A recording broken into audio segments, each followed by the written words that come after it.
that? Yay! We getting it, boy. What's good? You know who it is. It's your boy, Jay in the Bay. Your baller back again. Smells like football season. Yo. Whoa.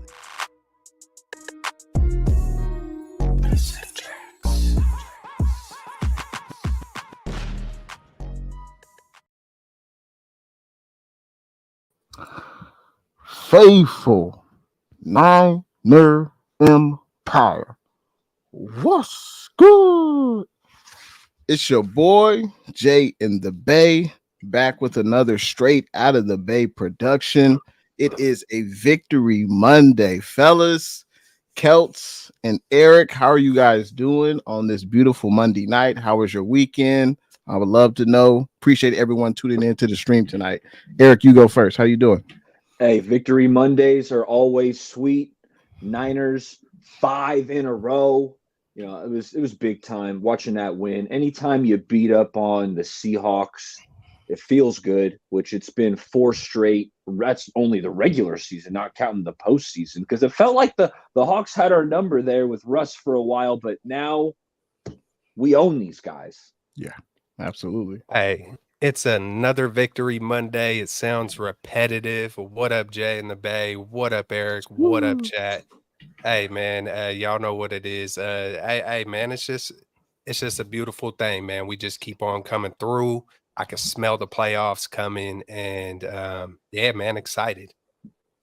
Hey, man, always look forward to hanging out with these gentlemen and Amin as well. Amin's not feeling well tonight, so we wish him well, man. Rest up, heal up, get better, Amin. But it's always a pleasure meeting with you gentlemen to talk about our Niners, especially on a Victory Monday. What could be better? The Niners are the number 1 seed in the NFC. If we win out, hey, we will be we'll have that first week bye for the playoffs, and also the road has to go through Santa Clara, so we won't be going on the road for the playoffs. That's a huge blessing. Undefeated in the NFC West right now, 8-1 versus the NFC conference. So the Niners are doing big things. Obviously, it's what could be better than being a 49er fan right about now. And hey, we appreciate everyone that's coming through in the chat, whether it's now, whether it's 15 minutes from now, whether it's an hour from now. We appreciate everyone that's tuning in, whether you're watching on Celts, straight out of the Bay, Jay in the Bay, or Bay Area Baller 18th channel. We appreciate all the support. We got to talk about first, though, some of the injuries that came out. I mean, Mooney Ward getting hurt on the first series. He's got a growing injury, and I believe he had that growing injury last year as well. Correct me if I'm wrong. Is that correct, fellas? I think he had a growing injury last year, Mooney Ward. Right. I think so. Yeah. So I think it was something that hampered him last year. I think I remember last year he came in versus the Chiefs. He wasn't all the way 100%, but he was able to work through that injury. So hopefully he'll have the same success this year. We know he's having a pretty good year, but Mooney Ward, the report out today was he's obviously suffering from the growing injury, but he's listed as day-to-day. And also Javon Hargrave, who's got a hamstring injury, he's listed as day-to-day. Those two guys, there's a chance that they could play versus Arizona. We'll see what happens. Oren Burks got hurt in the game. He's got a knee injury. He's expected to be out a few weeks. So I guess we'll see a lot of the brother was in the game yesterday. One of our rookie winners. Yeah. So he came in. So I'm imagining we'll see more of him in the next few games because Oren Burks will be out. We saw Dre Greenlaw, man. This guy's a warrior. It seems like every other game he's limping off the field with something, but he always comes back in and finishes the game. Dre Greenlaw, he's got the hip ankle, but there's also a possibility that he could play in the game against the Cardinals this Sunday. So 3 out of the 4 guys that got hurt, there's a chance they could play, this Sunday. Quick question for you guys. Armstead is obviously out for the next few games. Hargrave, 50-50 chance if he'll play. Do you think? And I don't want, Jay, can I jump in? Because I do not want to rush Javon Hargrave back with that hammy.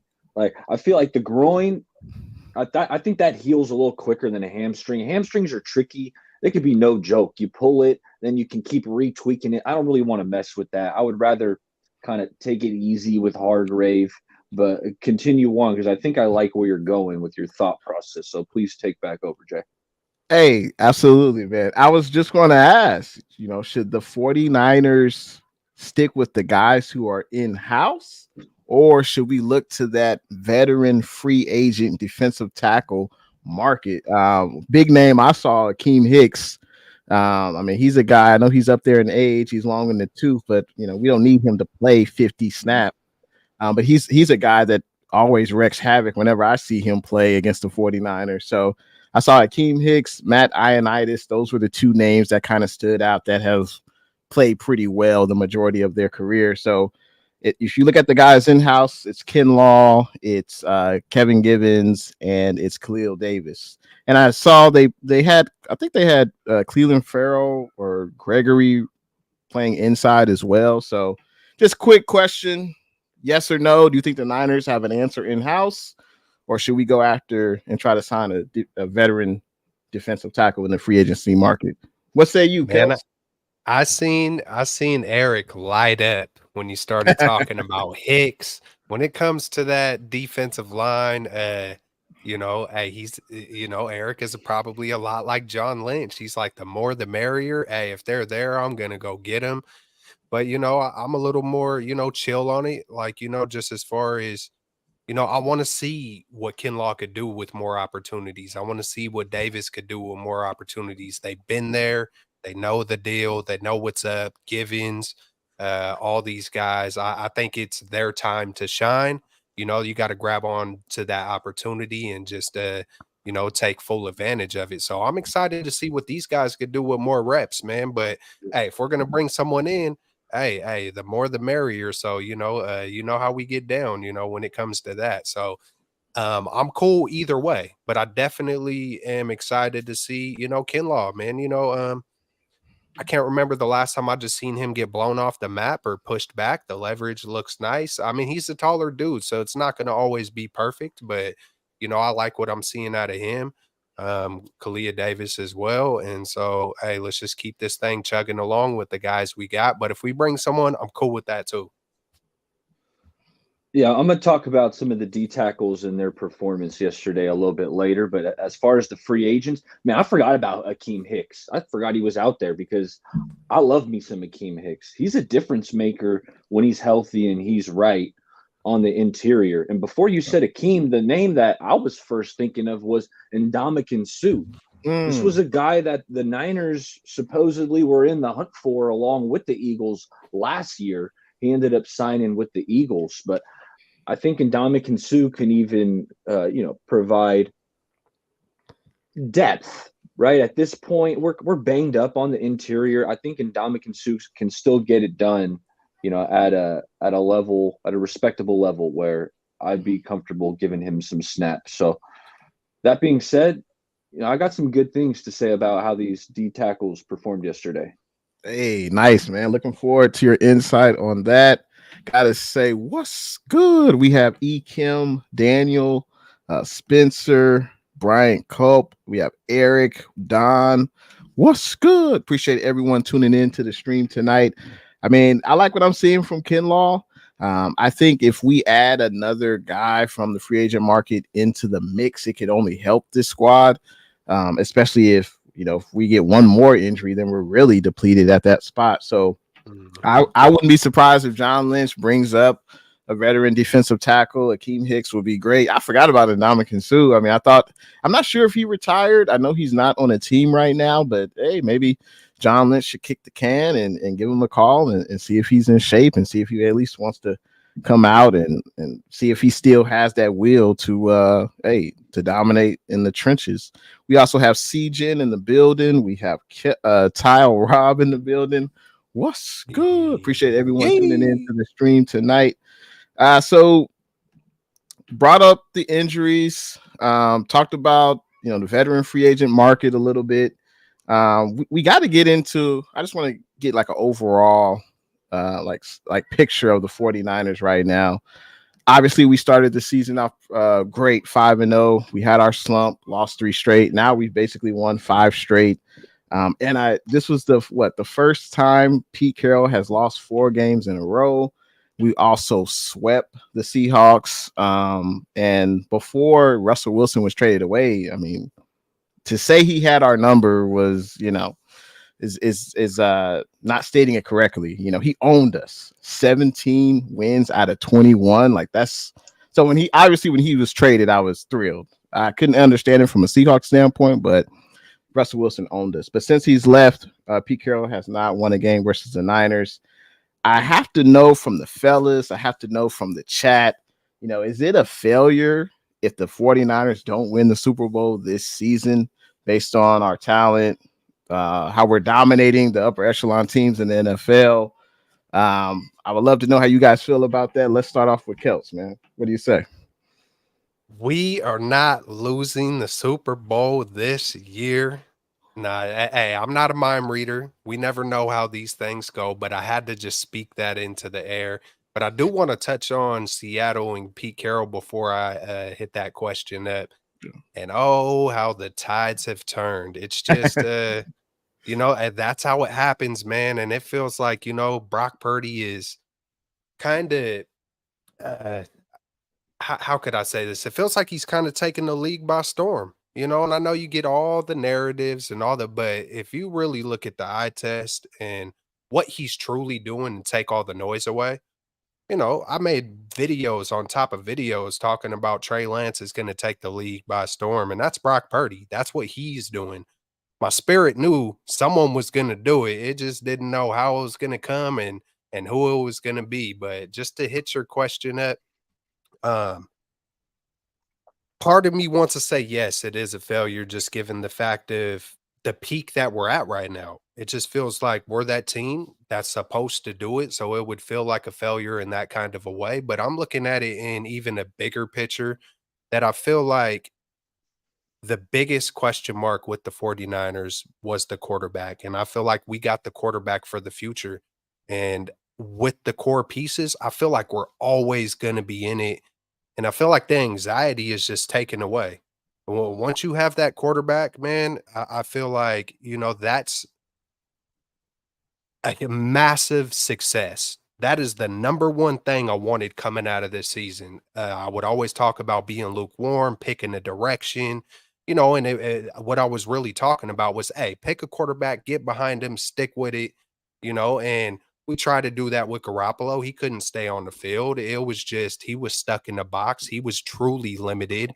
How Brock isn't, because Brock can go deep, Brock can go short, Brock could play the mid game, the improvising game. And so I feel like it would be, just given the fact that it feels like we're supposed to, and we've been knocking on the door and we've been so close. But then the other side is saying, you know what? I feel like we're going to be in it for years to come. So you know what? Anything can happen in this league. And if it didn't, it's like, I mean, Brock is a second-year player. I know all the rest of the guys are basically at their peak, but even Brandon Aiyuk, he's in what, year 4? We still got we got some old guys, but we got some young guys, and I'm just just excited, man, for the future regardless, but I still feel like we're gonna get it done this year no matter what. So I guess it's kind of a cop-out answer. It's a yes and a no, but yeah, it would feel like an absolute crushing, defeating failure. But then big picture, um, I'm excited no matter what, man. We got the real deal, real talk. I love that. I love that, Kelts. And you're right. Brock Purdy, he's going to be our quarterback for a long time coming. But to answer this question right here, Right here. unquestionably, if the 49ers do not win the Super Bowl, it's a failure. I mean, guys, within the last 4 years, we've already lost a Super Bowl, lost 2 NFC championship games. Like, I'm sick of being so close, being, the runner-up, being second fiddle. No, this team is destined for a Super Bowl. It's got to happen. And Kelts, I like your long point of view, because we do have the quarterback and the future. If you got your quarterback, the future is always bright. If you got your guy at that position. But this team that we have around him right now, with what he's being paid, less than $1 million, that's what kind of allows us to have so much talent on both sides of the ball. Because Brock, man, Brock's going to get paid here. We still got a couple years until that happens. But that's why I think maximizing this roster is something that we got to take advantage of. And just also the fact that we're hungry, man. This fan base is hungry. These players are hungry. The guys who have been there, right? Fred and George Kittle, these guys who have witnessed, Juszczyk, Deebo, the guys who have really kind of felt that feeling of coming up short, they don't want to experience that again. This fan base doesn't. And that's why, absolutely, fellas, this is a failure if the 49ers don't win the Super Bowl. But hey, I'm going to jump in and say, I think we're gonna. Whoa. Hey, I would love to hear from the chat. Is it a failure if the Niners don't win the Lombardi Trophy this season? Let me know in the chat. And also, what's good? We have David McNiner. We got 49er Jeff in the building. We got Lowe's D. Appreciate everyone tuning in.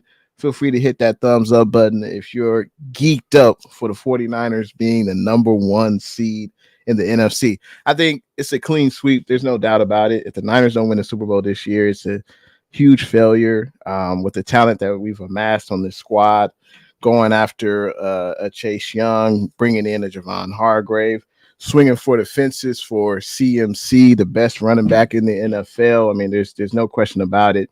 And we have the number 1 seed in the NFC. If we lose a home game in the playoffs, that would be a crushing loss, especially since we've already beat the brakes off them good old Cowboys. The same with the Eagles. We haven't really faced anyone Christmas Day, Baltimore. That's gonna be a hell of a game. But other than that, hey, all signs are pointing towards it. I don't even want to mention the H word, but we've got the number 1 most important position, as E said earlier. We've got Purdy. He's going to be here for a long time. He's continuing to make plays all up and down the gridiron. So, yeah, I think I would say if I looked on the Vegas website right now, the Niners would have to be the favorite to win the Super Bowl. And it's been a roller coaster type season. Started off great, had those down 3 games, and now we've kind of reversed that effort. So, there's no doubt it would be an ultimate failure if we did not win the Super Bowl this year. Tile Rob says 49ers Ravens in the Super Bowl, my guess. Hey, so we can have a preview for Christmas Day. That's going to be a hell of a game at home. So we'll continue to read comments throughout the show. Let's get into the overall thoughts on the game. Just doesn't have to be long, but just a brief analysis, what you thought of the overall game. The Niners came into this game, obviously on a 4-game winning streak, beat the brakes off this. I thought it was going to be a blowout. I thought the game was much closer throughout the first 2 quarters than I had really liked. But as they say, any given Sunday, the other team gets paid too, and Seattle wasn't just going to lay down. So I would love to hear you guys' thoughts on the game. Feel free to start off, Bay Area Baller. What you got? Yeah. You know what? I thought this team was unflappable and adaptable. And I say that because they started out, McCaffrey had the long run, but then it went like 3 and out, interception, right? That ball to BA kind of tipped off his hand. So there was some adversity there, right? And we've questioned at times, how is this team going to respond kind of when things aren't clicking on all cylinders? And just like last week when we played the Eagles, the same thing, kind of sluggish start, but they adapted. And what I saw yesterday was the Seahawks were taking away the middle of the field, right? Brock tried to squeeze a couple balls in there. Kittle got popped and almost I was like, is he dinged up? But we know Kittle played through it. There was a couple other throws that were really congested early in that game in the middle. Mm-hmm. And the adjustment I saw the offense make, Brock and Kyle, is they said, you know what? Okay, Seahawks want to clog up things, make it tough in the middle of the field. Well, let's go outside the numbers. Let's attack the perimeter. Let's go deep. So I loved the adjustment that they made there, after they faced some adversity when the offense, three possessions in a row there, they were scuffling. But then they made the adjustments, fellas. We saw it led to a bunch of chunk plays to all the stars. So I loved that adjustment, and it feels like Kyle and this offense is growing and pushing through adversity. Well said, well said. Man, my overall thought was, man, this is a pretty freaking exciting game. I was like, man, I kind of was like, okay, we had our mini Super Bowl with the Eagles. Here comes the Seahawks. Like, hey, I hate the Seahawks, all that, but it just felt like, oh, it's the Seahawks. Just being honest, like, okay, we're about to mollywop these dudes right here. And they made a game of it. But Eric, you made me think because I noticed this quite a few times. Like, man, Brock feels a little off. Or, I started seeing some of not the hospital balls, but balls getting thrown in the mid range. Brock has been money in the mid range. That's like his bread and butter. That's his 3-point shot is that mid range. And it's kind of like the roles reversed. Like he was like, okay, y'all want to start. That's what it was. That's why we started going deep because the Seahawks had a good game plan, not just on defense, but offense. I noticed that the 49ers seemed like they were playing a little more vanilla. Pete Carroll was in his bag, and I felt like on offense, and then the little lightning in a bottle with Drew Lock. Like I thought about that before the game. Hey, that might be their best chance to win because we're owning Geno Smith.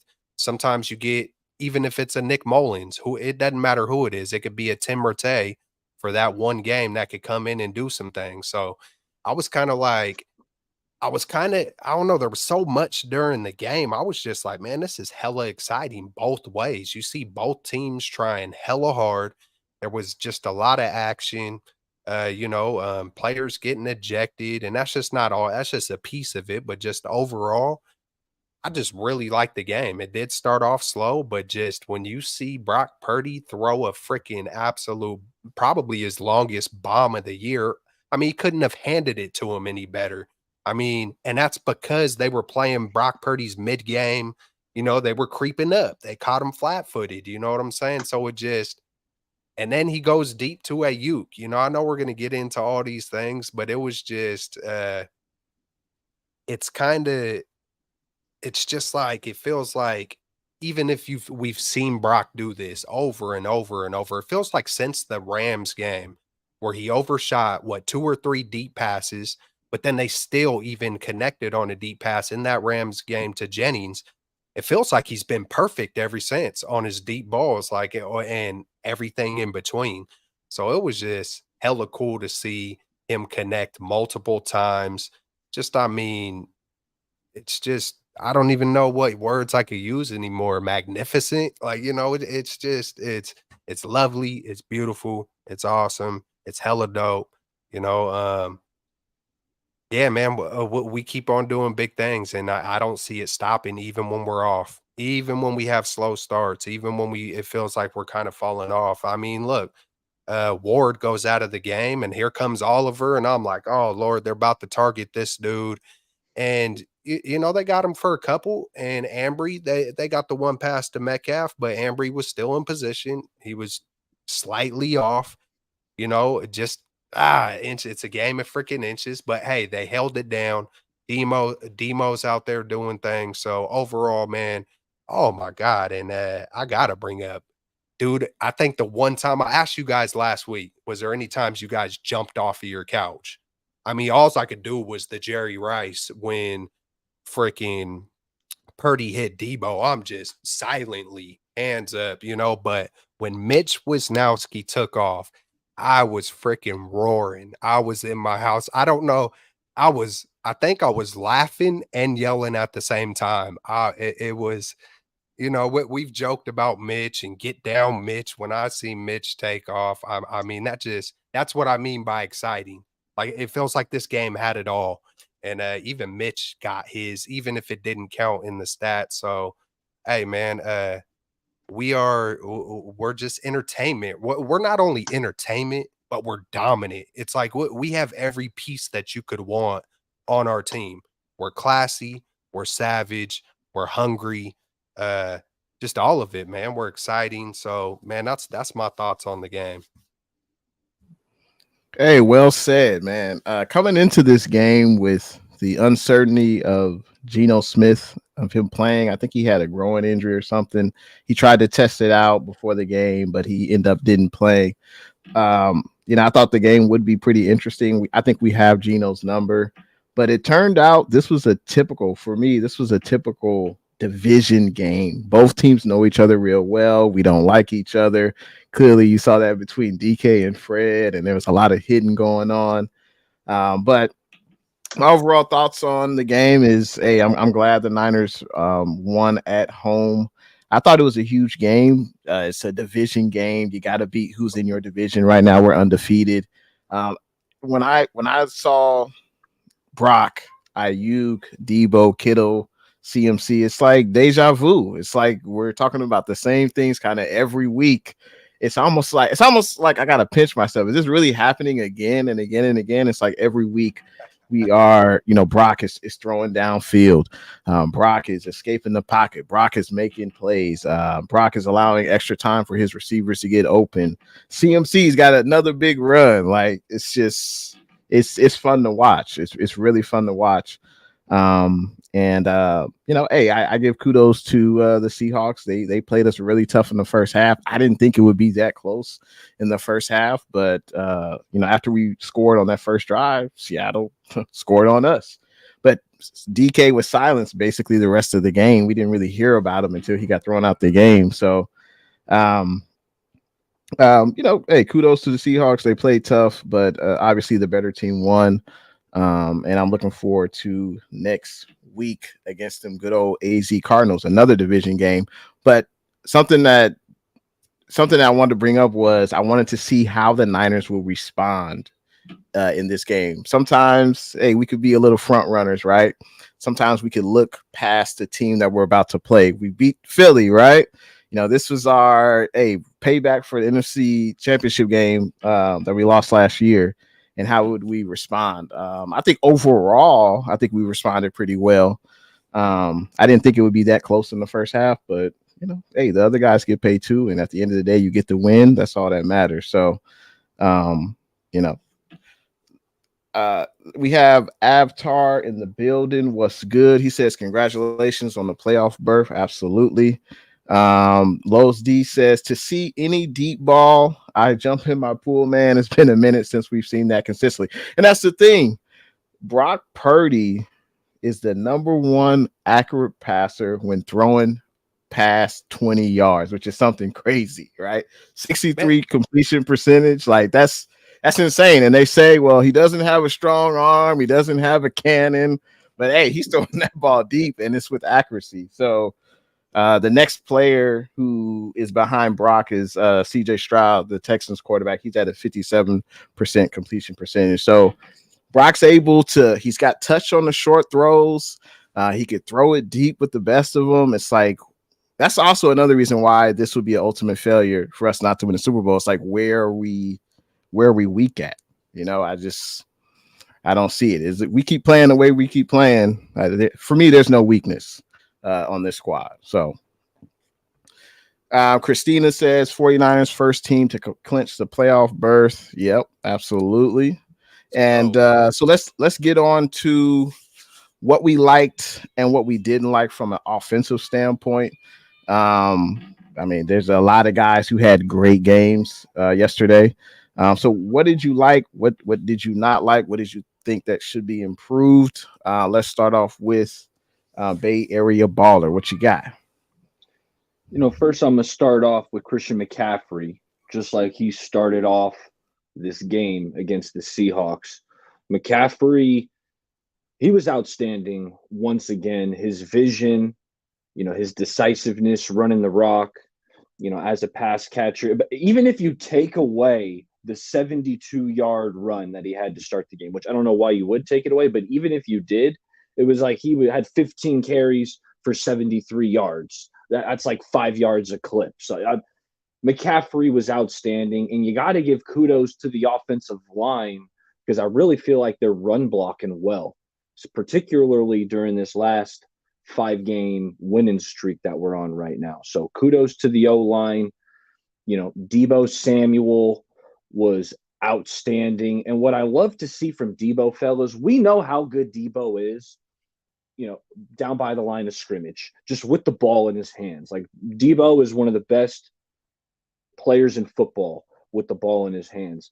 But I've been trying to tell people that Deebo, he can do more. Like he's not just a gadget guy. Like Deebo can win down the field. And we saw that yesterday. I was happy to see Deebo, run right by Jamal Adams. Like Keld says, Adams got flat-footed. Purdy spotted it, threw it right over his head. And Deebo, you saw him kick on that extra gear. He said he was the third progression, the third read in that progression. Like he wasn't really expecting the ball. So he was running his route. But, when he turned and looked, he sees the ball and he kicked it into a different gear. So Deebo was exceptional. George Kittle was awesome. I mean, fellas, it is not normal to have 3 players, averaging over 20 yards a catch, on the game. And Deebo, BA, and Kittle, all of them did that. Brock Purdy, he was awesome. It's like, how many weeks are we going to say it where Brock he was just freaking awesome. And he makes 3 or 4 plays like every game that are just like mind-boggling, ridiculous, like that make like Celts just get up, put your hands up, and get off the couch. We already talked about the dime to Deebo deep, but there was the play make to BA where he escaped left, rolls out left, lobs it with the touch right into the BA's bread basket. The play action where he hits Kittle, and Kittle, even though he was being held, still blows by Julian Love. And so those are kind of the exceptional plays, but there's so much more. It's like Brock, he's so automatic. He's just so good. Like the stuff, he makes stuff look simple. And I think that's why he doesn't get enough credit. He makes it look easy. It's like, it makes it look Steffordless. Yeah, whatever Kelch just said. Yeah, he does Steffordless. He hits receivers in stride. He's got that playmaking ability. He goes through his progressions. He's decisive, man. There's a lot that we could talk about, good things regarding this offense, but I'm going to kick it to Kelch and hear what he's got. Yeah, hey, to piggyback off of you, man, I did some research because, Kittle got me thinking when he was like, oh my God, for a guy who can't throw, I mean, look at what this man is doing. I think Brock Purdy is like in the middle of the pack of like attempts, just passing attempts. So that makes it even more incredible. I think he's second in the league in yards with in the middle of the pack on attempts. If that doesn't speak volumes, then if you want to dive deeper, Brandon Aiyuk is number 1 in average. Deebo Samuel is number 12. George Kittle is number 19 in the NFL. These are 3 guys in number 1, number 12, and number 19, and then the entire NFL average yards of catch. I don't care how good you are at Yak. I've never seen these guys have these kind of numbers with Jimmy G or with any other quarterback. Brock is enhancing Kyle Shanahan's offense and system and vice versa. This isn't, Brock is just enhancing Kyle. Kyle is just, it is all cylinders. Like all people are putting their piece in. And when you get everybody putting their part in and putting their piece in, you get a ultimate weapon that's called a team. You get an ultimate team when you get a Deebo. And you also made me think, Baller, I'm going to be the first one to say it. I don't know who it's going to be, but I think Christian McCaffrey, I don't know if Kyle wants to get this cute. I don't know when it might want to happen, but I think it's going to be Deebo or CMC in the playoffs or in the Super Bowl that's going to throw a touchdown pass because we've seen Deebo do it. We've seen CMC do it. We haven't seen too much of trickery this year. And I think Kyle's saving I think he's saving his best for last because I know Deebo has gas in the tank and I know it doesn't take a lot to throw a pass, but still, Deebo got gas in the tank. I feel like a lot of our guys do. Bosa, just I feel like it's just all set up. I could go on and on and on about Brock Purdy's numbers and the reasons why. Um, there's no reason to doubt this guy. And just the eye test. The eye test is the very first thing. We all seen it. He's a gamer. He's smooth. He's calm, cool, collected, all the C words. But then you dive into the stats and it's even more special.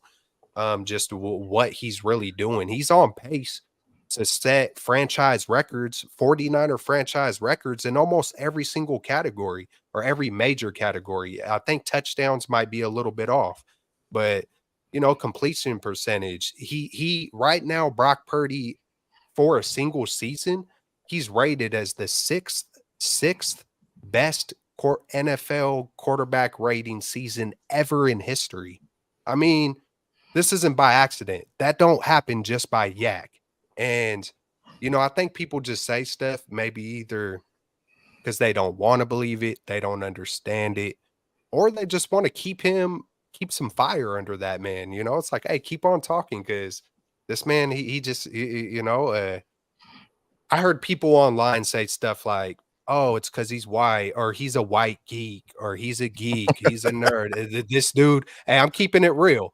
And so I interpret this as if you got to start saying things like that, you're winning to the fullest. If you have to result in calling someone a geek and that's why they can't, that's when you're owning shit to the fullest. That's the way I look at it. Like you're winning something tough if that's the last you can say. So I mean, what I don't like is when I seen Oliver on the field. I didn't like that. Whether he did well or not, I just didn't like to see it. I immediately had like, oh shit, So, but they held their ground. They did well. Watching Aiyuk and Purdy be off on that play, I didn't like that, but because they've been so on point.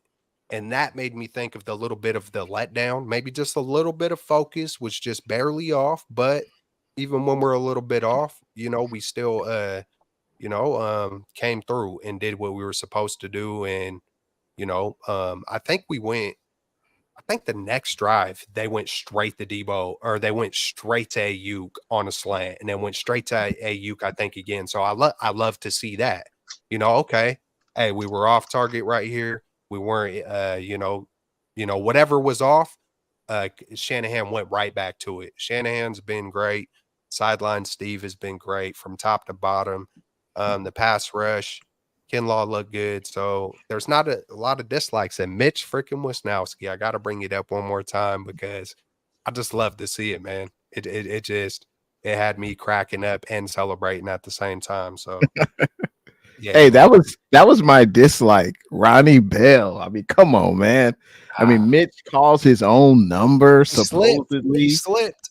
And you don't even. The first down was already picked up. Yeah, you don't have to just get in front of him. You could do like this. Just stand in front of him. You don't like the mission was accomplished. He got the first down. It caught everyone by surprise. I don't think Mitch has ever done a fake play. I don't ever remember him running for a first down. So over 20 miles an hour on the GPS. Did you guys see that? I did not see that. Yes. Mitch has got some wheels. Like I remember right after we drafted him, it was the preseason, and he kicked the ball off, sprinted down the field, and laid the boom. That's when I found out, like, Mitch, these Australian, the punters, they're a little different. Like, them Australians, man. Crikey, mate. They'll get you. They ain't playing around. Hey, I gotta say, man, that almost happened live. I almost spit my drink out live, man. I was surprised to see it as well. I just want to say what's good. We got Dylan, Luis, we got Shay Martinez. What's good? Appreciate everyone that's tuning in right now. One of my likes are the chunk plays. Not only is Brock the best deep thrower, he's also number one against the blitz. So he's just doing great things. Now, I will say number 10 has had games like Brock Purdy has, but it's just not. It's literally Brock is doing amazing things every game. And it used to be throw the ball to Deebo behind the line of scrimmage. He got to break 50-11 tackles to try to get to the end zone. That was basically our big play when number 10 was under center. He had a few games where he would throw deep, but it wasn't as consistent, and he didn't do it at a high level as Brock is doing right now. So what I really love to see are the chunk plays. You had Kittle, you had Deebo, you had Aiyuk. I mean, Aiyuk, this is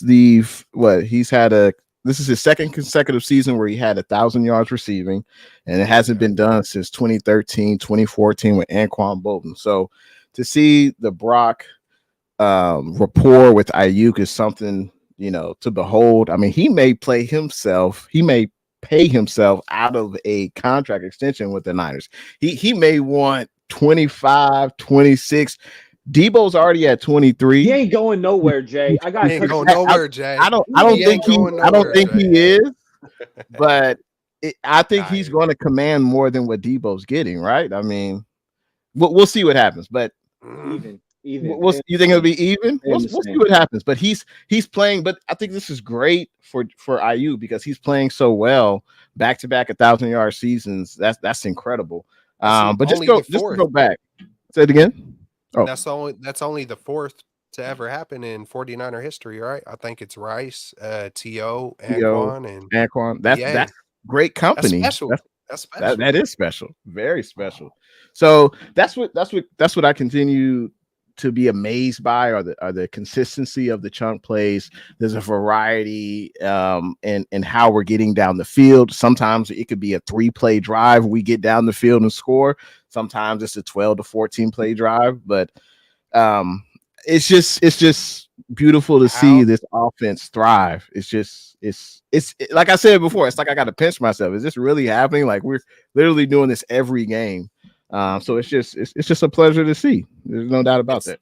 It's the how do you want it offense. It's hey, we could give it to you however you want it. Like however you're gonna play us. We can go opposite of that, and I can't remember ever having that. I almost want to say even with Steve Young, I know Ricky Waters was there and William. It's just I'm not even going to get into that. It's fun, man. It's fun. It's fun. And that's what it comes down to. It is fun to be a 49er fan. It's fun to see this offense clicking on all cylinders. It's fun to see Shanahan trust the guy under center. So yeah, it's just great to see. Appreciate everyone that's in the chat right now. Feel free to hit that like button, subscribe, whatever channel you're watching right now. We appreciate all the support. Luis says McCaffrey is ridiculous, man. I completely agree, man. He's playing some great football, man, and I think he will retire as a 49er. That's what I'm hoping. But we got to talk about the other side of the ball. We got to talk about this 49ers defense. Yes, we will. Hey, Jay, I'm sorry. I gave my positives on offense. I left out a couple dislikes. Okay, go ahead. And the first one being on offense, the pass protection. I don't know if you saw it. Brock was sacked 3 times. Like, Brock played great, but I felt like it was almost in spite of the offensive line, specifically in pass protection. Colton McKivitz, I thought he was giving up some pressures. I thought, Banks has been really good all year, but I don't think it was one of Banks' sharpest games yesterday. So I just wanted to mention, I didn't think the O-line pass protected very well, but hey, shout out to Brock for making it work. And then the interception, Kel spoke on it briefly between Brock and BA. Those interceptions, those turnovers, like I can live with. I feel like that's correctable. Yeah. Like now, I feel like the next day, whether they got on the field today or they're going to do it sometime this week, those two are going to run that route together and get in sync and say, okay, when I come back on that curl, I'm going to come back at this angle, because that's all it was. Brock thought he was going to come back on that curl route a little more to the inside, but BA kind of brought it straight back on a line. So that's going to get worked out. I can live with that kind of turnover. And they came back the next opportunity, and maybe not that exact route, but that's why it's like I didn't want to nitpick on it, because you've seen them in sync the entire year. You know, and make what one drop versus the Browns. I mean, it came in on them hot. It's a little rainy, whatever. But you know, but it still reminded me of that kind of.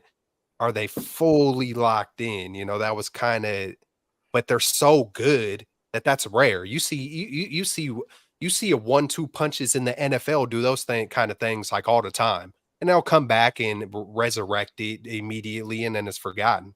But that's a rare thing for us to see because they're so on point. So, but good points at the same time, Bobby. It's going to keep getting better too, Celts. You got to remember, I mean, these guys have been playing together like as starters for like a calendar year.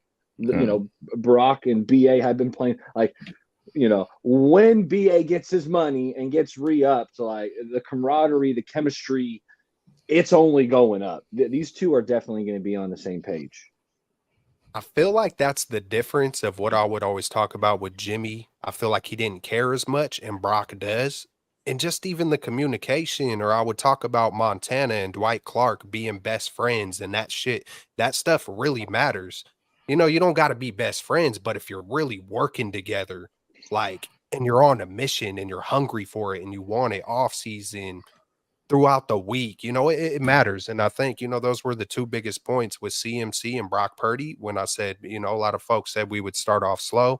I was like, nah, these are different animals right here. These dudes, from what I think they are, I think these dudes genuinely love football, and they ain't playing no games, meaning, you know, that they're going to go all in for it, whatever it takes. And we're seeing it.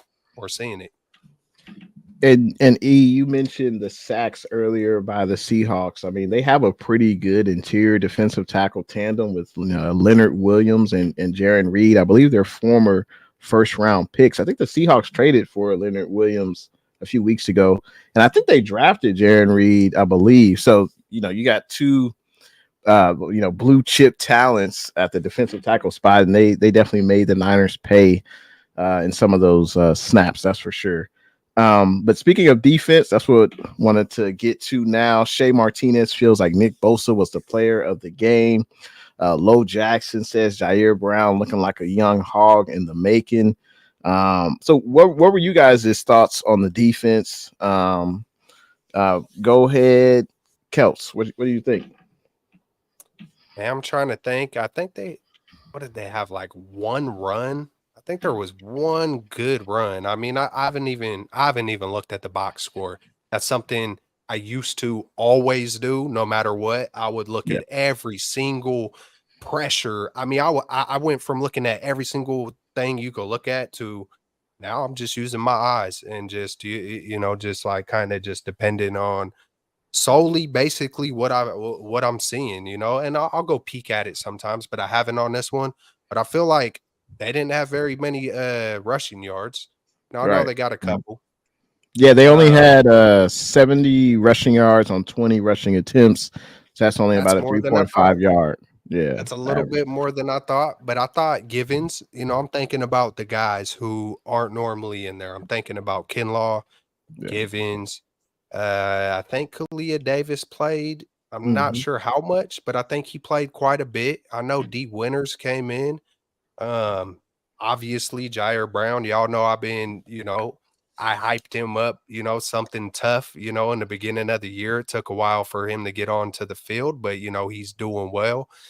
And I think I seen there was a play or two where I seen like heck of arm tackles and I seen misses on those. And I stopped myself because I was like, nah, I can't nitpick on these arm tackles because that was just a good play by the other team. That was a good play by Walker right there. I was like, I can't just always see what I'm seeing from my players and not give credit to the other side. Like you always say, Jay, hey, they're getting paid over there. They're getting paid. They're trying just as hard. These guys, everybody on that field is a beast in some kind of a way, you know, and so you're not going to win them all. But I mean, obviously, for Fred Warner to get that interception, I thought that was hella impressive. I was like, oh, he's going up. I don't know if he could get this one, and he got it. And I was like, all right, that was hella cool. And then they're always talking about scoring once they get the ball. And then we see the pitch, we see all the drama, but we see Greenlaw, you can tell that they talk about this stuff. They want to score. They're going to score a touchdown at some point in time. They just want it that bad. It matters to them, man. You start playing in this league the way they do and all the work they put in. And so, but yeah, of course, get down Greenlaw. He eventually did, but that was kind of funny at the same time. I thought Demo, I want to leave some meat on the bone. I'll leave the secondary, but I continue Thomas, man. Maybe the comeback player of the year for the 49ers, Thomas. I think, can't say nothing more about him. Demo, he's continuing to grow, obviously. And Gibson has been just so quiet, but maybe that's a good thing because ever since, Oliver, basically got benched, you don't see us getting burnt left and right. And even the time Metcalf got his, we were still right there. I could live with that. That was a good play by a great player. And yeah, man, there wasn't really nothing that there wasn't a whole lot to dislike. I'm trying to really go through my memory bank, but those are the main things I think so far. So yeah, I'll stop right there. No doubt. No doubt. I'm gonna start off with the D line, like Kelts. This performance yesterday was like just a shout out to the next man up. Because the Niners, we had a bunch of talented players out, specifically on the defensive side of the ball, right? Armstead's out. Then Charvarius Ward goes down the first series of the game. Hargrave goes down. So it was the next man up, stepped up to the occasion. So on the interior, that was Kevin Givens and Javon Kinlaw. Kevin Givens, I thought, was awesome. I thought he had some really good. He had a tackle for loss, but he also just kind of stymied backs in the backfield where it doesn't show up on the stat sheet, but he just shot a gap, made the running back slow up, and then as soon as you make the running back hesitate, we got guys swarming to the ball. I thought Kevin Givens was really good. Javon Kinlaw, man, he keeps showing up week in and week out. So Javon, I thought, was awesome. Chase Young, I don't think it's a coincidence, fellas, that the Niners' sack numbers have just been on the rise ever since the Chase Young acquisition. And Kelts, if you haven't looked at the box score, even if you have, and you look at that, Chase Young, he didn't make too many plays in the box score. But watching that game, I felt like I saw his impact on the field. He had a sack, but it was on the 2-point conversion attempt. So that you don't even get a sack for that. But Chase Young, I thought, was really good. Randy Gregory, I want to acknowledge because I thought Gregory made an impact out there. He had a sack, if I'm not mistaken. He also just had I could feel, you could just see his presence out there. They're mixing him up. They put him on the interior. They had Bosa playing on the interior. That's the D line. Jump into the secondary. Deommodore Lenoir, I thought, was awesome. He almost had a couple picks in that game. He dropped one. Oh, he was hot. But then he caught one, but Nick Bosa was offside. So that negated it. But I thought Demo was awesome. Ji'Ayir Brown, he had the interception where he started out in center field and then he just made a beeline to the sideline and got in front of DK for the interception. I thought that was a really good play. You could see Ji'Ayir Brown just flying all over the field. Like he loves to be involved just in making plays and hitting guys. So Ji'Ayir Brown, I thought, was really good. And then, guys, you know who I want to talk about, man? He might be like the most unheralded player who I think's just been really good this year. And it's Clelin Ferrell. I think Clelin Ferrell's just been like really good. Like he's not flashy, but he's just really good. You want him in there on the base downs. That's why he's still starting the games, right? We got Chase Young, but when they start the game off in that 4-man front on first down, it's going to be Clelin Ferrell opposite Bosa because he's been really good in the run game. He's just really sound. I thought he was really good again yesterday. So shout out to Clelin Ferrell. And let's hear what you got. Oh, you know what? Before I kick it to you, Jay, I got one bad, and it was really bad. It was really bad. And I put this on defense, although really it's on the head coach. The only reason I put on the defense is because that's what side of the ball was on the field when this occurred. And it was right before halftime.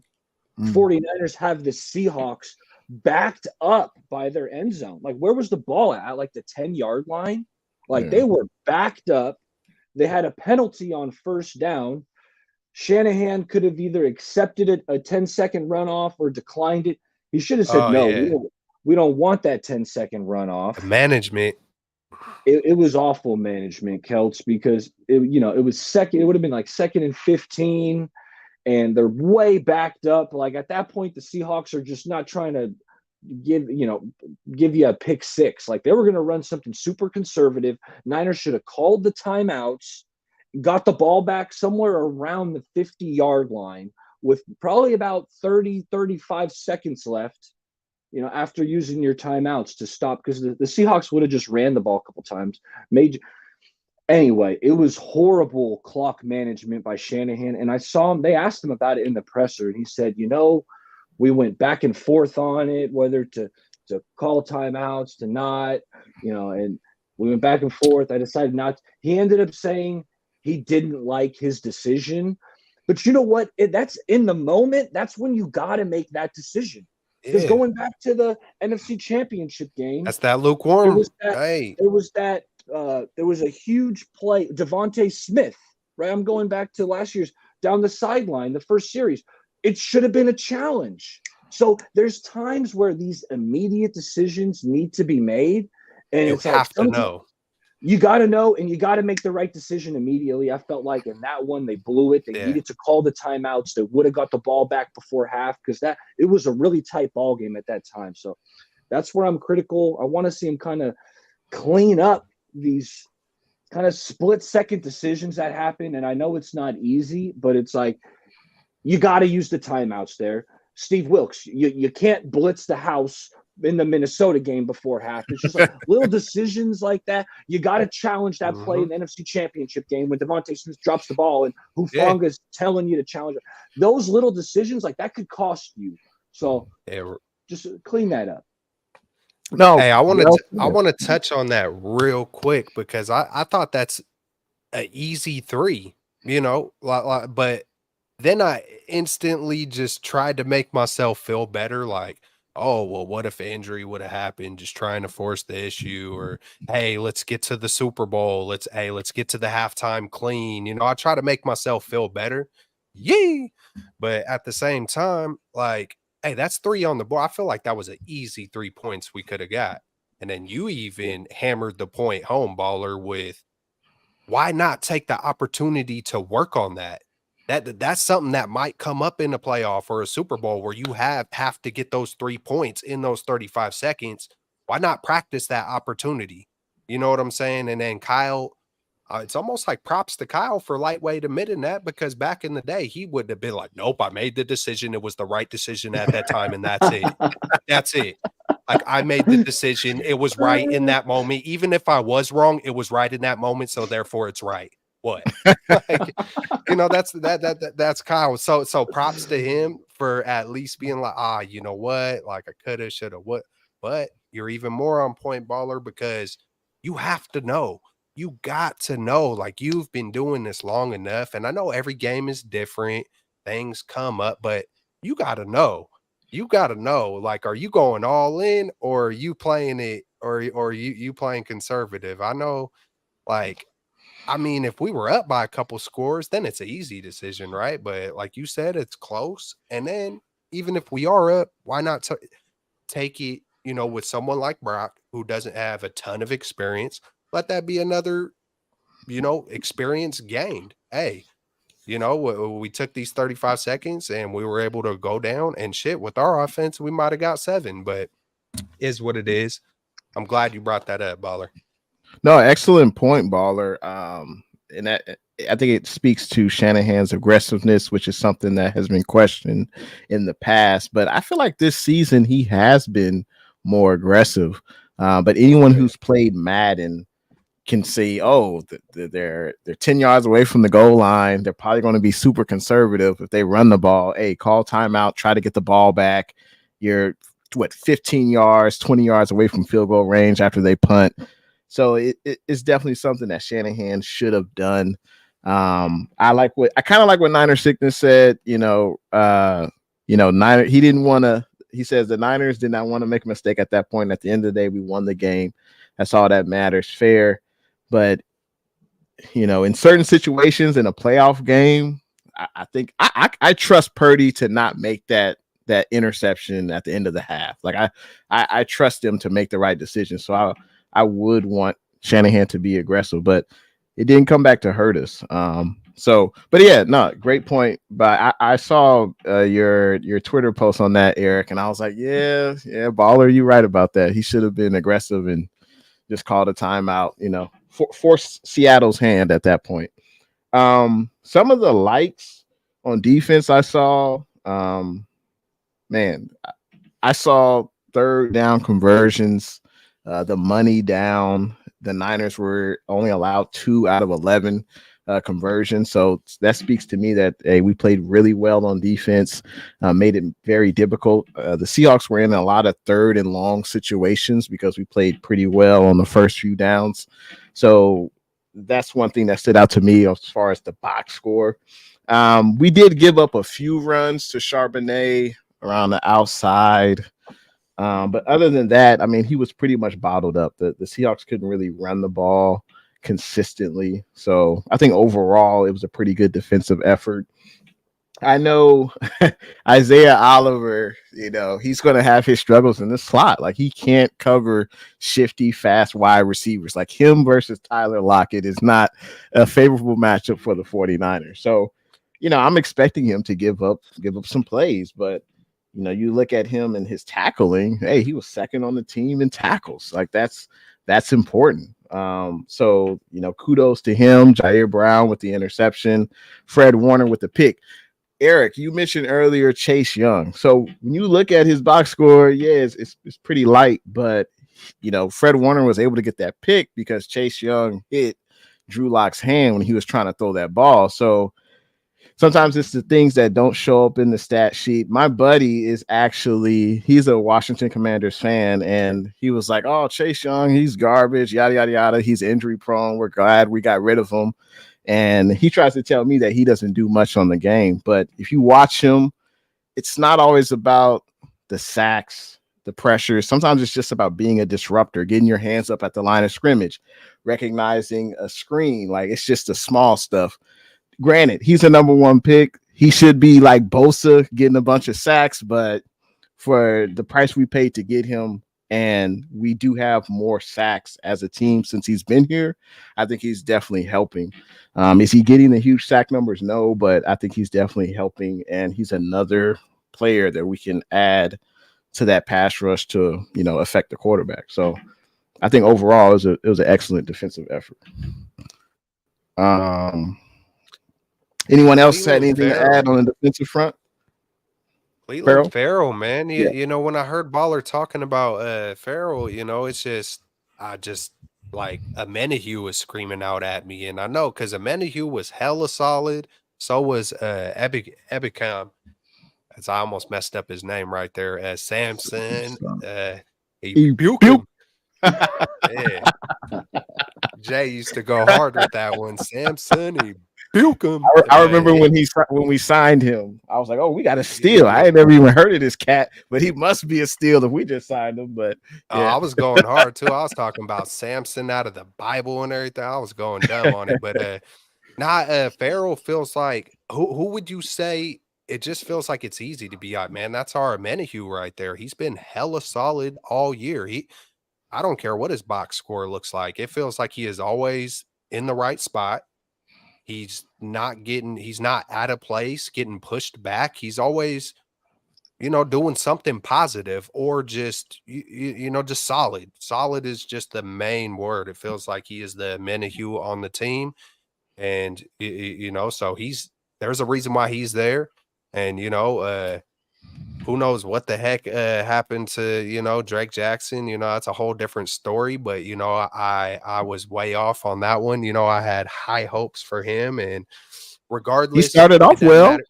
He had 3 Hey, sacks his first game, and he yeah, did. Hey, but you know what? It doesn't matter about who it is, why it is, or when it is. Just like going back to the Trey Lance thing. Hey, I'm not, hey, I'm a 49er fan, man. It's about that logo, whether it's a Jackson, Menahue, or a Farrell, Kalia Davis, winners. Hey, I even seen who was it? Willis, I think, came in at the very end. And the second I seen the tight end Willis, it's hard not to think about Baller and was like, oh, hey, Willis made it, bro. He had a nice block on that Yeah. Jordan Mason run. I was as soon as Willis came in the game, you guys know I love me some B Willis. So yeah, my eyes gravitated toward him, and I was like, Willis, I want you to pancake someone, put him, because it's like they're running the ball into the game.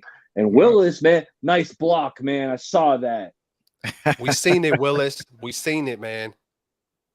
Yeah, real talk. Hey, if there's a Willis, there's a way, man. So, and we always have somehow, some way, we got a Willis, man. So, hey, props all the way up and down. Any other dislikes?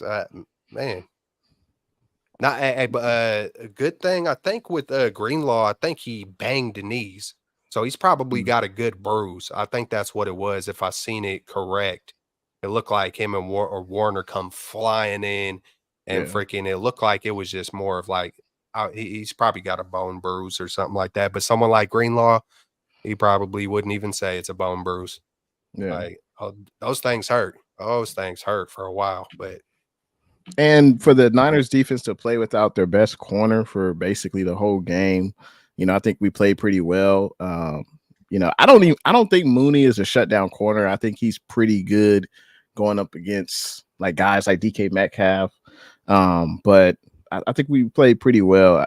Oliver in the slot, it's usually not going to be a good matchup, but I think he's pretty good. As soon as he came in the game, Jay, I felt like they were attacking Oliver. As soon as Oliver checked into the game, that's one weak point. That's one. And I seen him. The worst part about it, Baller, is I think as soon as he came in, it was on Lockheed, and I'm like, oh man, I'd rather see Oliver on Metcalf, like a bigger dude, like not the. And so I'm thinking, like, man, why not put Womack? Like if I told you guys a few weeks back, I said, how come they don't audible on defense when you see a matchup that's so glaring? Yeah, like why can't Fred just be like, Oliver? Hey, I know what Wilk said, but Oliver, you go over there. Lenoir, you need to be up on Lockett right on this one. Like I hope when it comes to playoff and Super Bowl time that we don't see one mismatch like that, because it feels like you don't have to do that. Like if the scheme or the play is called for that, switch it out on the fly, man. Have something designed to where you could call out whatever it is and switch. It can't be too hard to swap something on the fly. If you're practicing that, if you're planning that, if you're discussing that, communicating it, you're hopefully in the Super Bowl, if we have 2 weeks to sit down, something like that is brought up. Hey, if they motion us into this, we can counter and do that. But we'll see. Something I just noticed before the show, some news that came out was the 49ers did sign cornerback Jason Verrett to the practice squad. I'm not necessarily expecting him to play, but you never know if there's another injury in the secondary. But the secondary is a group where you can't really hide someone. So either he's going to play that slot or he's not going to play at all. He's going to be on the special teams, but I don't see why not put him on the outside if it's going up against like a bigger receiver. I don't see why not give it a shot, because we know he's not going to be great in the slot. So we have a Hall of Famer in the chat right now, Joe Montana, the great man. Appreciate you for tuning in. Appreciate you for coming through.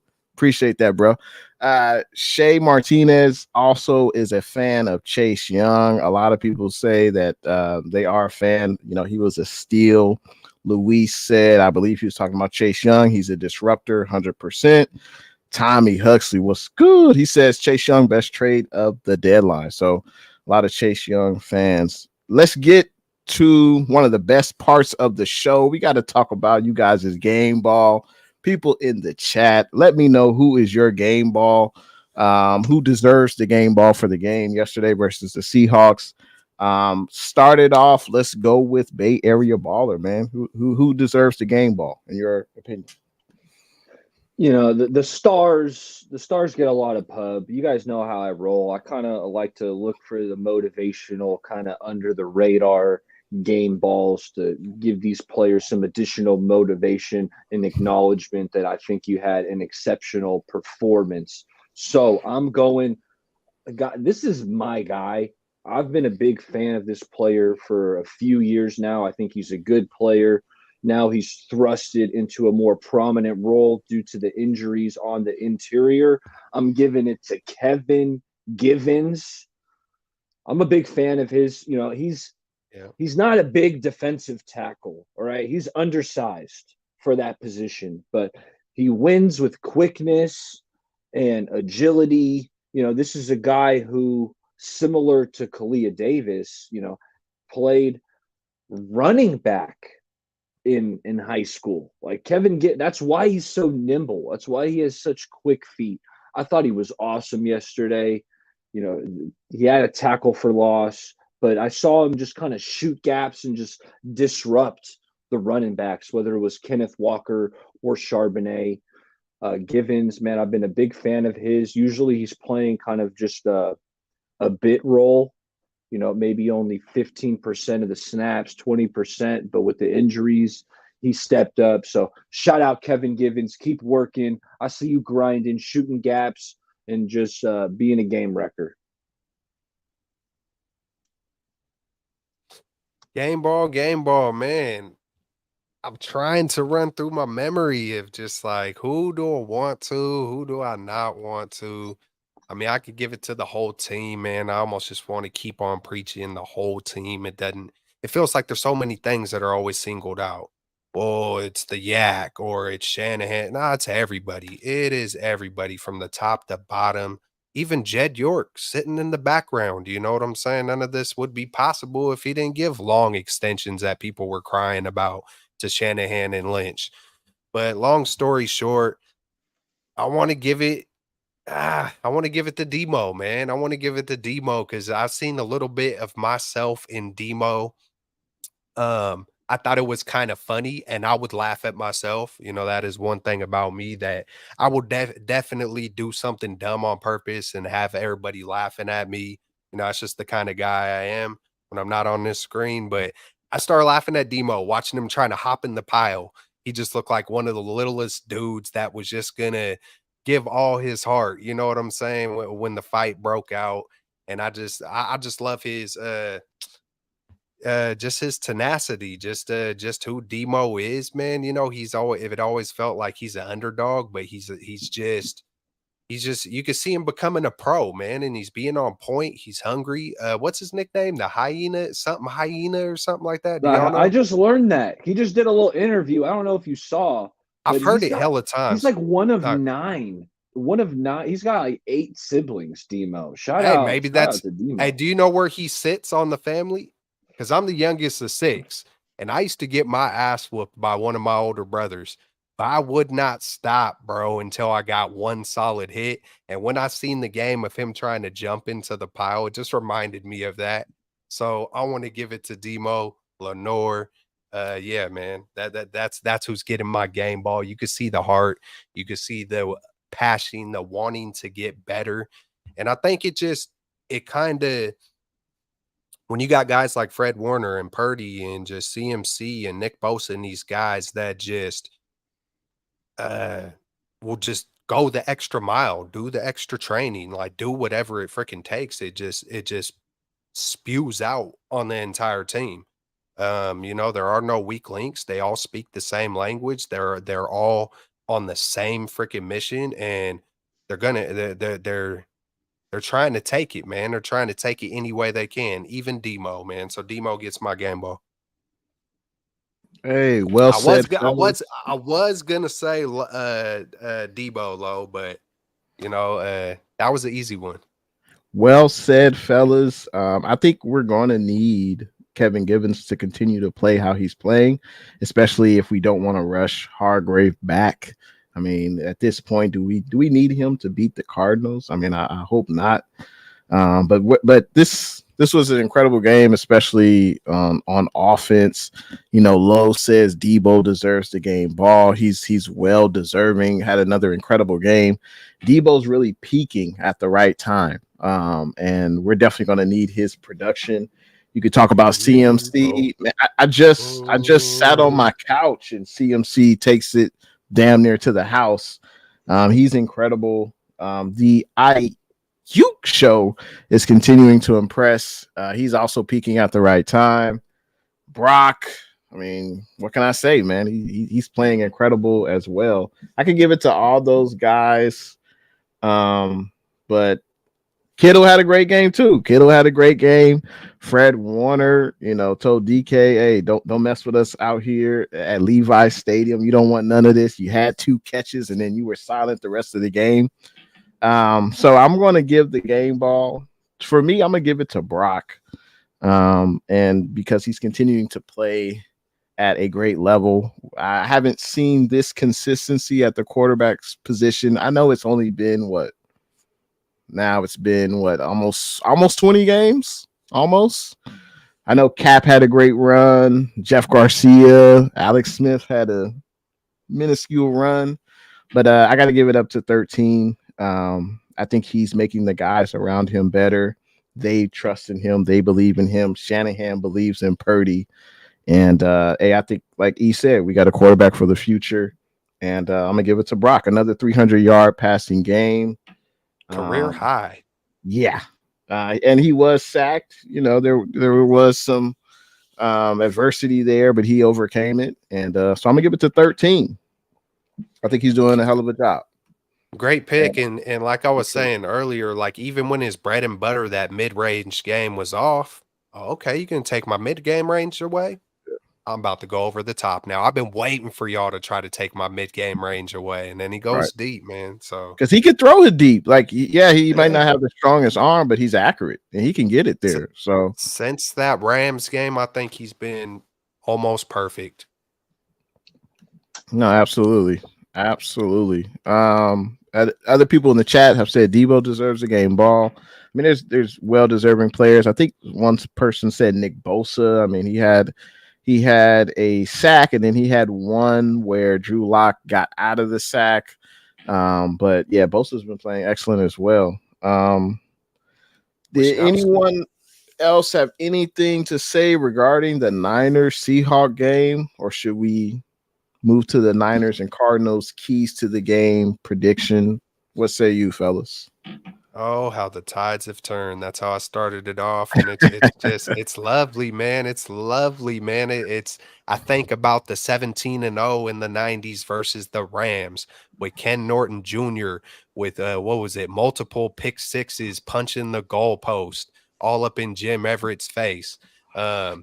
Man, I just remember those days when we used to do those kind of things versus divisional opponents. And I think it's coming back, fellas. I think we're seeing maybe a little kind of crybaby Mahomes kind of maybe start taking steps down. Josh Allen maybe taking steps down. And here comes the new kid on the block, Brock, coming to take the league by storm. I just had to throw that up in there. We're about to own the Rams and the Rams, the Seahawks, whoever it is, man. I could see this happening for a good stretch of time. Be excited. Why would you not? No, absolutely, man. Well said. Let's get into our next matchup on the schedule. The Niners, I believe we are going to Arizona to take on the Arizona Cardinals. Kyler Murray, I believe he has played, I think this will be his third game that he'll play against the 49ers. He's obviously recovering from that torn ACL.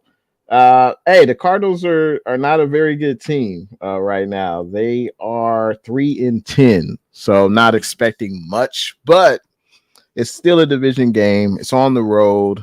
Kyler is very dynamic in the pocket. We've had some struggles versus dynamic quarterbacks who can run, escape, scramble. I think honestly, it's funny that this game is right before the Ravens game because I think they are similar quarterbacks. So I think this is a nice test. Obviously, I think Lamar Jackson's a better quarterback. He's got better talent around him, but this is a nice practice run versus Kyler Murray and That's the a great Cardinals. point. They also have great speed at the wide receiver position.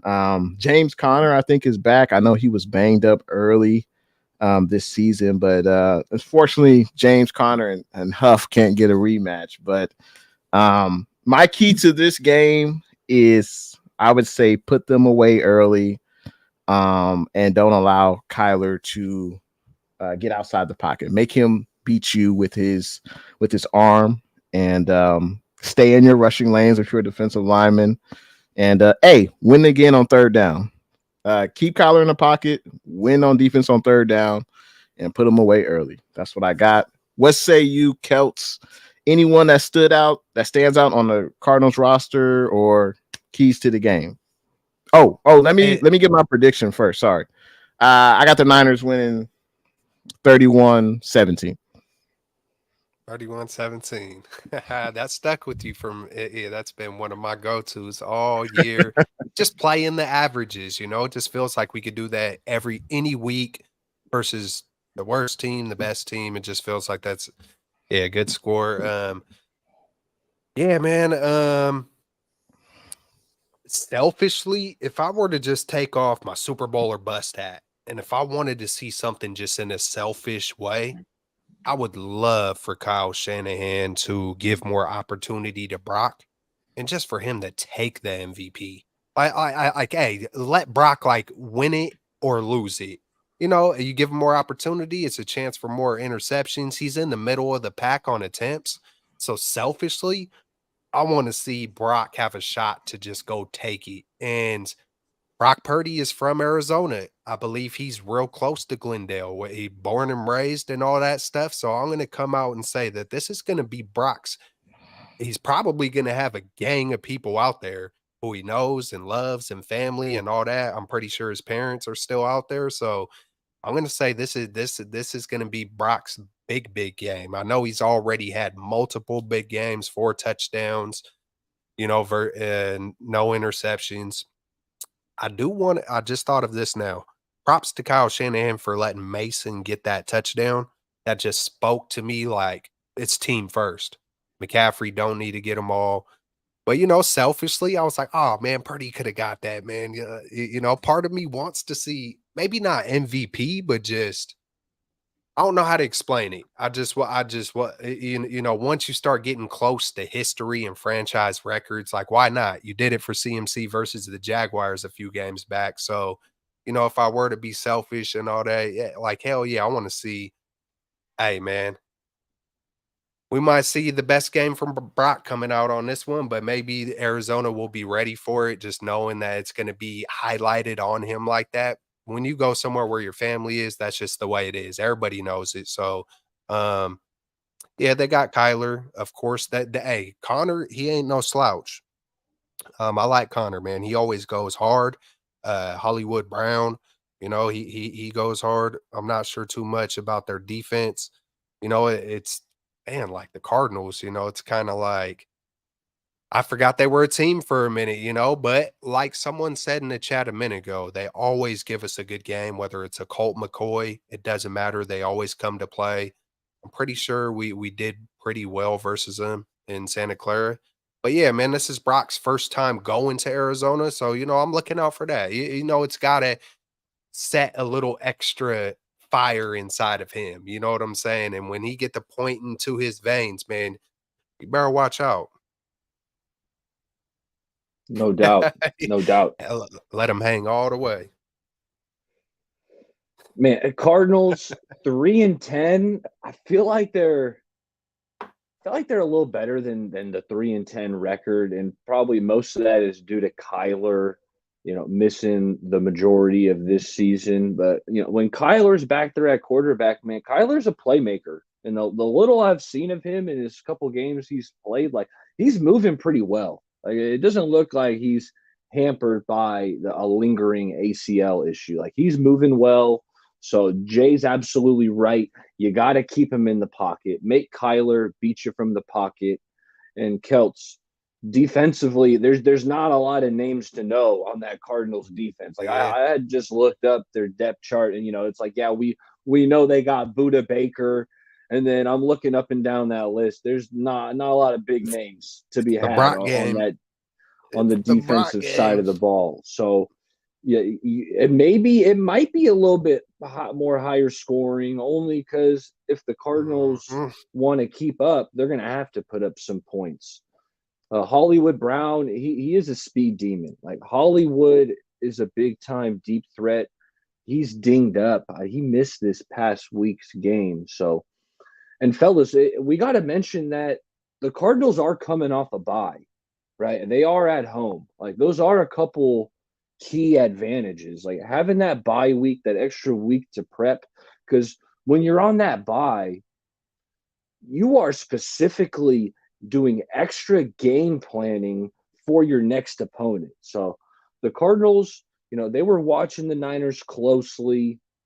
That being said, Niners got the talent. Niners are in a groove. They're the better team. They're the tougher team. They're the more talented team. So I think they're going to not I think. They're going to walk away with a win here, but I think it might be a little closer than probably most might forecast. I'm curious to see what the spread is for this game. Hold on, give me a second. Let me I'm gonna see. get. I didn't. 13 and a half. I Wow. didn't give my prediction. Hey, let me just throw my prediction real Yeah, quick. Hey, it's yeah. easy to play the logical game, right? I could easily just, and I'm gonna get wild on this one. It's been a while since I've gotten wild, and I think this is gonna be the big Brock game, bro, and it's gonna be 49-13. 40 freaking 9 burger, bro. Yeah, that big, y'all. We all the way, like Jay said. Love it. Hey, that's a lot of points. I would love to see that, Celts. I'm gonna go. Yeah. No, go I'm ahead. going 33. I think there's gonna be some points scored by the Niners. I'm going 33. But I think the Cardinals are gonna put up a little more than we expect. So I'm going 33-26. And it's Ooh. going to be Niners. It's going to be a little closer than we expect. Maybe Kyler does connect on, gets outside the pocket, and slings one deep to Hollywood. And James Conner, like you said, Kelch, James Conner's a good player, man. He runs hard when he's on the field. The tight end, McBride, has been phenomenal. Mhm. I don't know Yeah, if he's he a is. rookie or a second year, but he's a young tight end. He's been catching a ton of balls. I got him on one of my fantasy teams, but he's been on the bench because I also got George Kittle. But I see this dude McBride catching like 7 or 8 balls every game. So Niners defense lock in because Kyler, he's been liking to link up with his young tight end.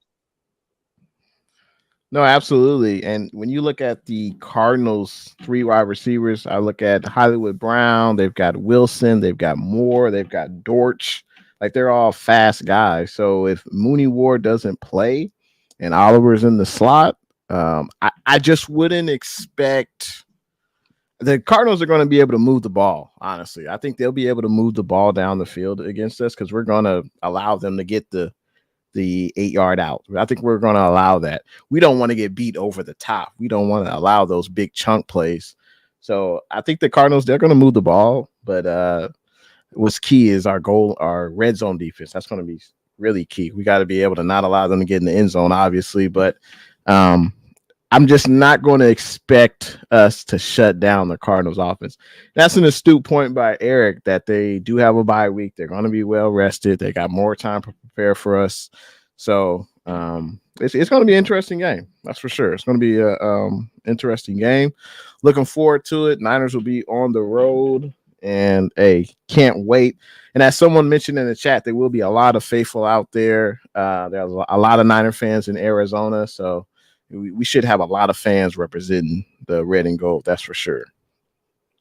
Let's see. Any other topics you guys wanted to bring about around the league? Man, hey, we got What the you got number going on 1 your seed. channel? Okay. We got the number 1 seed. You know what a quick turn that was. Shoot, who knows, man? We might be able to see. Hey, we got to finish this thing out. We might be able to see Dallas and the Eagles in the playoffs. It's just been a long time, man, where we've been favored like this, and of course there was a lot of noise about the Kansas City Chiefs, being offsides, and I mean the week before they had a case to be made, but this week, at this point, it's like y'all just need to be quiet at this point. You know what I'm saying? And I don't know if y'all seen. I seen a quick little clip of like who was it? Jones. He was having a press conference and something started falling out of the ceiling. Like, I don't know if y'all seen that or not. But like little panels started falling from the ceiling. Like it just feels like, the Chiefs are kind of literally falling apart lightweight. It just sometimes, hey, it happened, bro. It's like, I mean, Chris Jones seen some stuff falling from the sky, was like he was up out of there, like, nah, like, bro, I don't mess with ghosts. Like he was gone. But it just feels like sometimes in leagues, whether it be basketball, baseball, football, you just see a shift. You see an entire shift. And I feel like Brock Purdy is that main ingredient of the shift of what's happening with the 49ers. And you're seeing around the league that the doors just kind of open.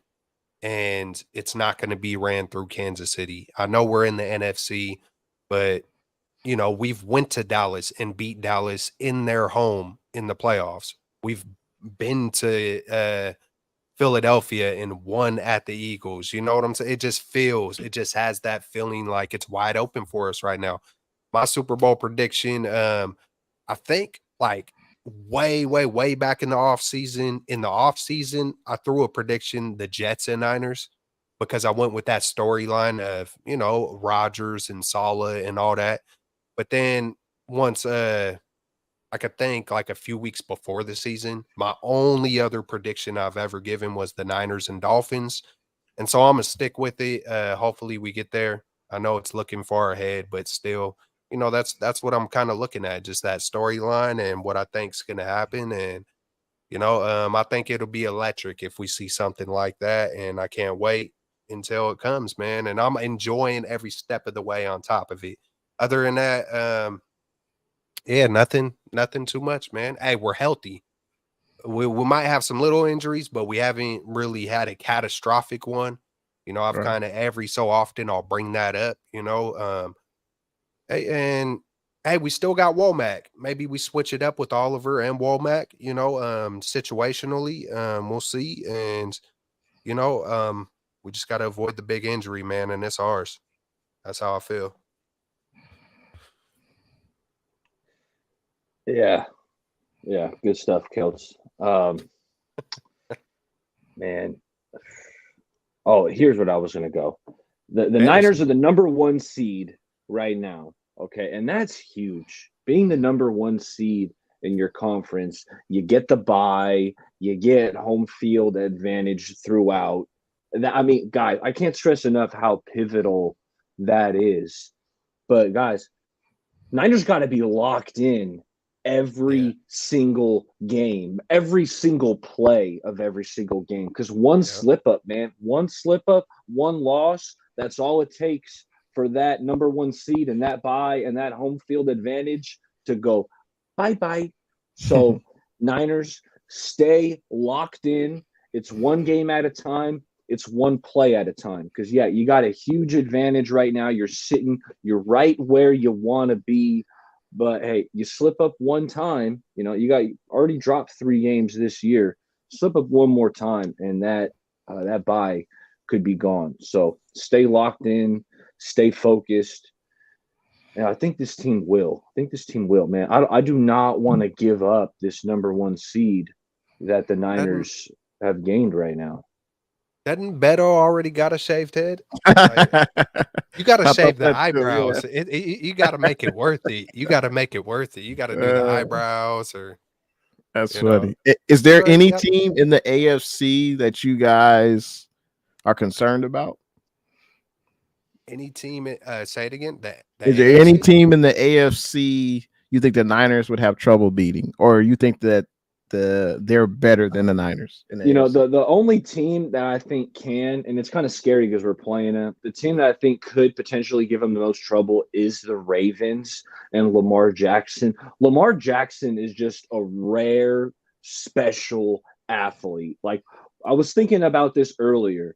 With the ball in their hands, like, who do I fear the most in the NFL? Just with the ball in Tyreek their Hill. hands. And the first one, Tyreek Hill is Yeah. number one. And then I'm like, Deebo's up there, get the ball in his hands. And it's Lamar Jackson. Like, Lamar Jackson is elite in space with the ball. So he could have a game where he just kind of takes over a game, you know, where he has multiple rushing touchdowns that are, you know, of long distances just because of his breakaway speed and his ability to make guys miss. Like, so Right. Lamar, and not to mention that freaking Raven defense is awesome. Like, that defense is really good over there. I know the Rams put up some points, but the Baltimore Raven defense is really freaking good. So if there's a team that could, you know, pose a threat to the Niners, it's Lamar Jackson, just with how like Lamar. I'm of the minds. I've heard people say Lamar's like really accurate of a quarterback. I don't think he's that accurate of a passer, but he's just that good of a playmaker where he's dangerous. So Yeah. Ravens are probably my biggest threat. Man, I would agree. I would agree. Also, I know Miami lost tonight. I mean, I thought they would blow out Tennessee, but you know, as you mentioned, Tyreek Hill's a beast. Raheem Mostert is still electric.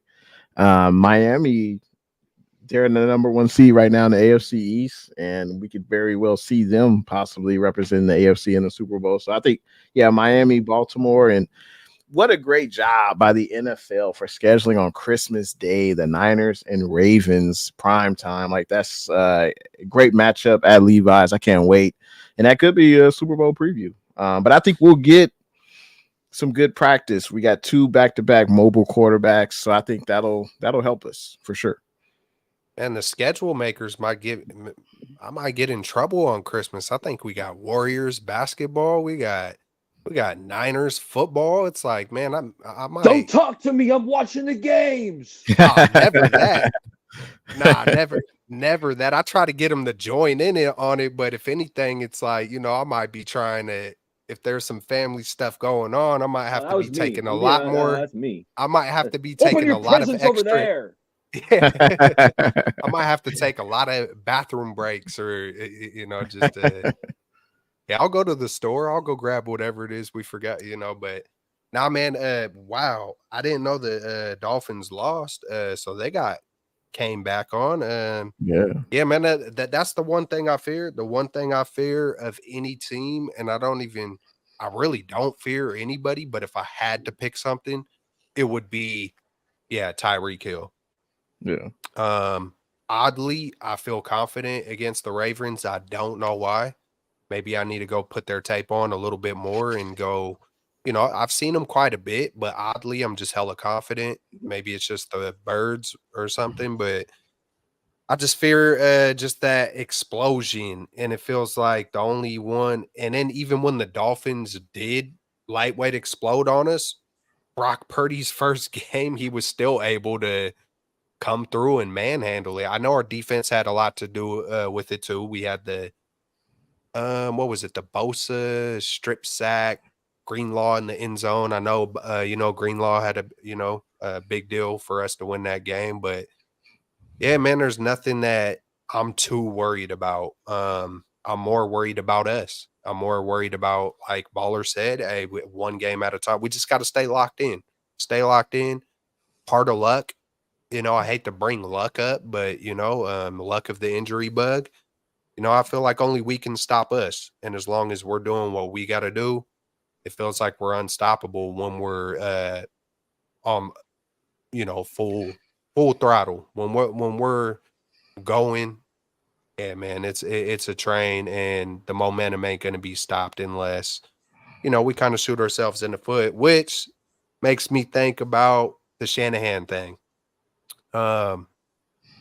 Just all gas, Shanahan. Go for it, bro. Just good. Just don't overthink it, and that's about it. Nah, well said, man. Well said. If we come with the right intensity, we shouldn't have to worry about the opponent. It's about us. Like if we come with the right mindset, we don't overlook an opponent. We play our game. There shouldn't be any worries. Baller, you got anything going on your channel this week? Hey, everyone, like and subscribe to myself and these gentlemen as well. Nothing's planned as of right now, Jay, but sometimes I got an impromptu live where you just decide to just hit that button. So that's why you got to subscribe. You got to hit the notification bell. But absolutely, post game after the Cardinals, I'll be live, and you already know I'll be back here next Monday. Absolutely. What about you, Kelts? Yeah, likewise, man. This has basically been the show of the week for quite some time. When priorities call, you got to handle business. So this has been cool though, man. To where it's like, it's situated. It's once a week. I get to chop it up with my homies, and man, I'm loving it. It's been a great year. It's been basically stress free. If it, besides little goose eggs, here and there, stuff with the family or life hits. Shout out to Amin the Dream. He's dealing with some stuff, but man, we got much love, man. No matter what, man. And Zach Wilson, didn't Zach Wilson? And I feel like I gotta bring him up, man. Didn't he have a massive win? Zach is freaking back, bro. Did you hear the rumors that they told him we're going to trade you, and then a few hours later, oh, we need you to start. Yeah. Hey, you still getting paid? You still getting paid, young blood. You still getting money, young blood. But hey, it's a tough game, the NFL, man. It's a tough game. But hey, appreciate everyone for tuning in to the stream tonight. The chat was lit. Wherever you watch, whatever channel, Jay in the Bay, Bay Area Baller, Kelt, Straight Out of the Bay, whatever. We appreciate all the support. We'll be back here next Monday night. And in honor of Amin the Dream, who's saying it? Bang, bang, Niner gang. Peace. Bang, see y'all bang, next bang, week. Niner gang. Yay!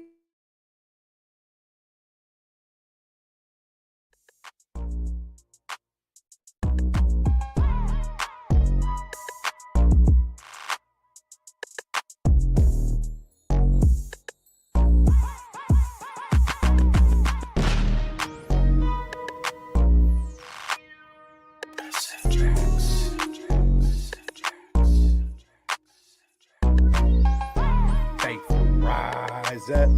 Yay! We getting it, boy. What's good? You know who it is. It's your boy, Jay in the Bay. Your baller back again. Smells like football season. Yo.